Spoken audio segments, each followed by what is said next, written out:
Mabuhay Philippines and hello to the pageant fans of the universe, especially to the fans of Queen Alexime Brooks. Sa mga hindi po nakakaalam, si Alexime Brooks po ay nakakapagsalita ng English, Tagalog at Hiligaynon. Tara, panoorin natin ang kanyang statement about po dito.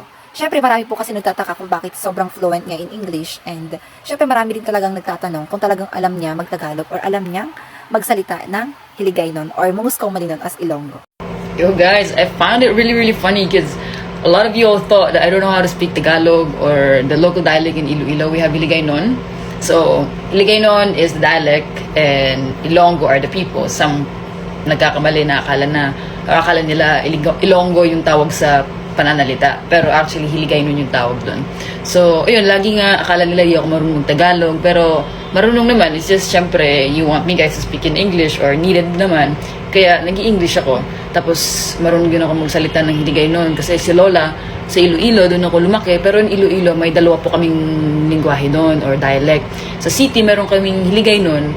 Katulad nito, kung magmuni ko ni Hiligaynon ko ni magambal. Sa city medyo dira malambing din man kami maghambal. Pero sa Leon, ti karay ata magambal. Garagam mo lang naman nga ar.